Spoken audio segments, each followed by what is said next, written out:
Hello everyone, welcome back to my channel. So in this video I am going to explain about second phase of the Indian national movement part 2. So I already uploaded part 1 video in my channel, so kindly visit my channel and watch the video, get benefit from that video. And also in that video I explained about that division of Bengal or partition of Bengal, and also I explained about anti-partition movement, and I mentioned about some of the prominent leader of that assertive nationalist, and also this all I covered in that previous video. So please watch that, and with watching that videos, please subscribe my channel and share it to your friends, and also like and comment for next videos. Okay, let's begin the class now. So most commonly here in this video I'm going to explain about that Surat split. So one of the most important event in the national movement here. So Surat split took the place during 1907. So 1905 we discussed it as division of Bengal. Bengal was divided by Lord Curzon. So after that, after some of the year, 1 or 2 years, see that Surat split of 1907 occurred in the Indian national movement. So what about this one? What about Surat split means nothing. See, actually 1907, that's one of the Congress session, INC session.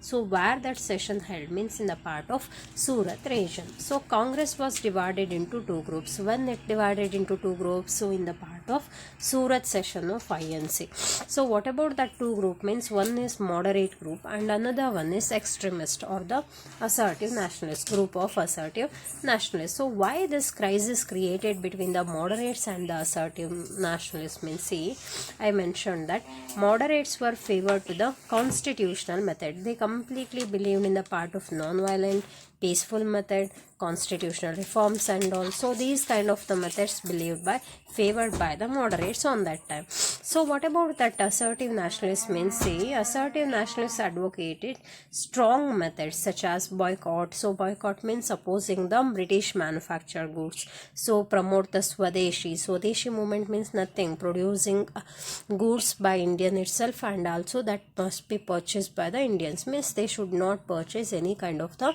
British manufactured goods.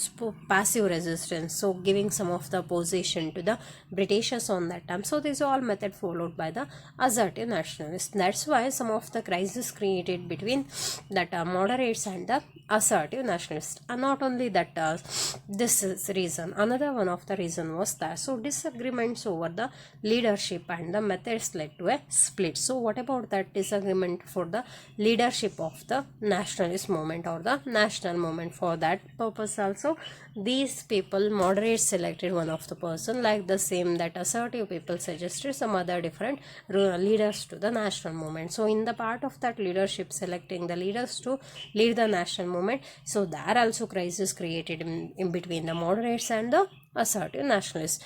That's why this led to create the split between that Indian nationalist leader of INC or leaders of the moderates and the assertive nationalists. So weakening the Congress temporarily, but highlighting the growing demand for more active struggle against the Britishers. So most commonly it reduced the influence of the Congress on that time. But one of the common thing, one of the positive means nothing, active struggle against the British also, British rule also promoted on that time.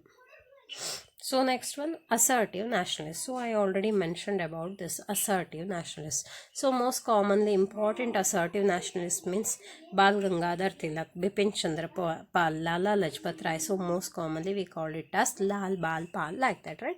So these three were called as one of the prominent leader of assertive nationalism or assertive national movement. So they encouraged the self-reliance, national education, Swadeshi, boycott. So these all also promoted by the assertive nationalist here.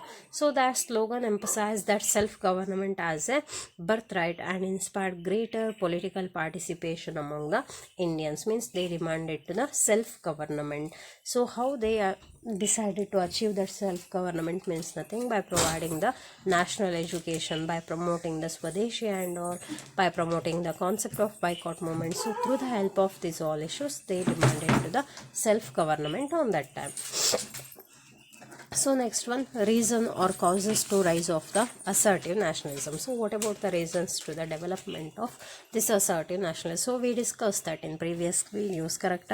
So rise of that rise of the moderate leaders and also 3P methods, some of the non-violent method, peaceful method followed by that moderate leader. So on that time, early nationalists we called it, right? So here we are going to discuss about that. What about the reasons to the development of assertive nationalism? Here, so first one I mentioned that recognition of the true nature of the British rule. See, they recognize that true nature of the British rule. So how that Britishers are ruling and dominating over Indians. So that's clearly understood by the Indian nationalists on that time. Many Indians realized that British rule primarily served only for the British interest. So that ruling of the Britishers only they served, they worked to the favor of the Britishers or interest of the Britishers, not to favor towards the Indians. So these kind of the truth completely recognized and understood by the national leaders on that time. That's why they raise voice against the Britishers. So they clearly understand the concept of that economic exploitation, discriminatory policies. So discriminatory policies means nothing. So superiority, correct? So Britishers considered as superior and Indians completely neglected and all. So next one, denial of political rights decreasing. So there were no political rights to the Indians on that time. Colonial administration. So these are all also completely understood by the national leaders on that time. That's why to raise voice against the Britishers, this assertive nationalism rise in the Indian society. I think clearly this is understood to you, right? Yes. So we can go for next one. So next one is second one, failure of the early nationalists. See, early nationalists, one of the society created during the national movement. We discussed that. But what about their achievements? See, in front of the Britishers, they didn't raise voice strongly, correct? So which were the method followed by the early nationalists that didn't work against the Britishers? That's why we are calling that's one of the failure of the early nationalists. See, moderate only relate the petitions, sending letters and all resolutions, appeal to British for the justice, means only 3P method, by praying, by requesting, by protesting, and also by sending the official letters to the British government. They has given preference to the political reforms. They didn't ask any kind of the self-government and all. That's why. So this all measure took by the early nationalists completely. These all are one of the failure measure. That's why after they observed that failure of early nationalists, method of early nationalists, they decided to raise another one of the section of the Indian society. So that section only we called it as the assertive nationalist, and that movement only we called it as the assertive national movement, like that. So I hope this point also clearly got it to you, right? So next one, worsening economic conditions. So worsening economic condition means nothing that Indians suffered from poverty, famines, heavy taxation, unemployment under the British government. So some of the British economic policies completely damaged the indigenous industries. Indigenous industries means nothing, Indian industries and all, regional industries and all. So India's wealth completely drained to the Britain on that time. So these all are one of the hardship to the Indians on that time. That's why they decided to raise a voice against the Britishers. So next one, growing consciousness among Indians. So which kind of consciousness here? Education, newspapers, social reform movements help to create the political awareness among the Indians. So based on that national education, based on newspapers, magazines and all, so totally consciousness rise in the part of Indian society. So based on that consciousness, they decided to struggle against the fight against the Britishers on that time. So it led the part of that greater participation in the political activity. So all the different section of Indian society joined hand to the part of assertive nationalist and assertive national movement on that time.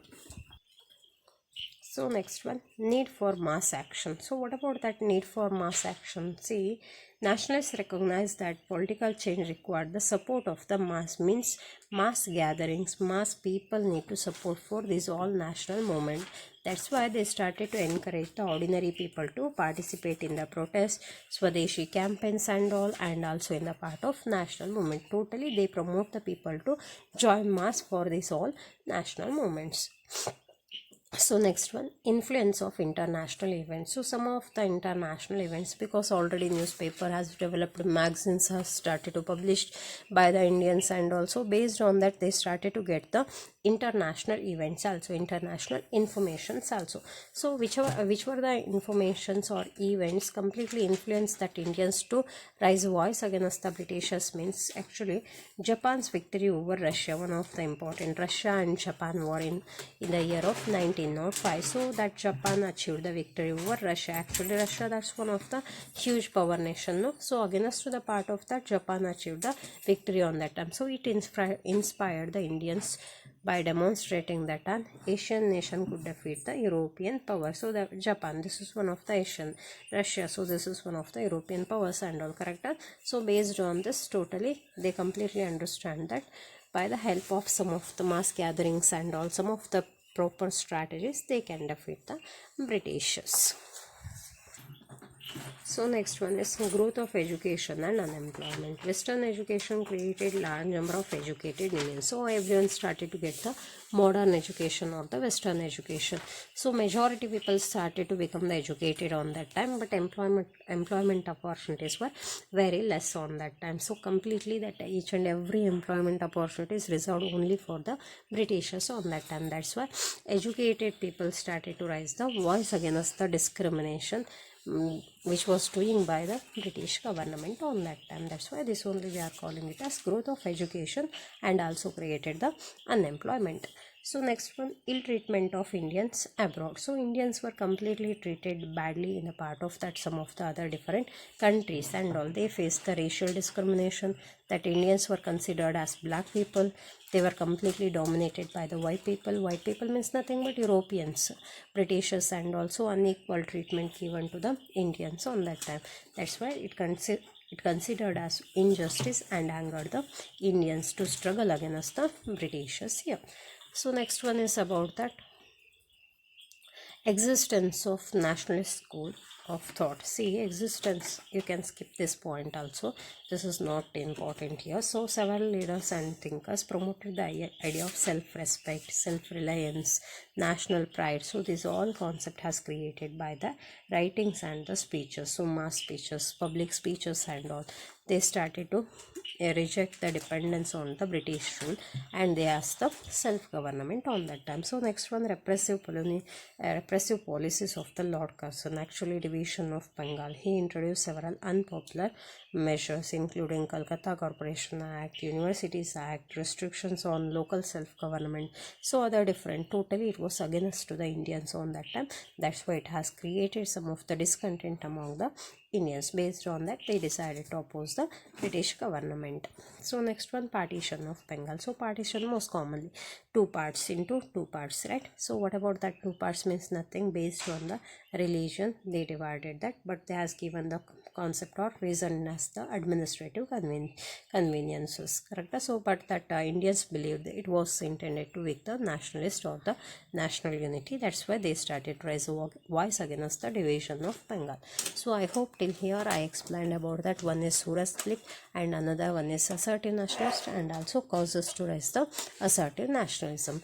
So a very simple language I explained these all topics. I hope it is clearly getting to you. So I request everyone to subscribe my channel, share it to your friends, and like, comment for next videos. Thank you everyone. Bye bye.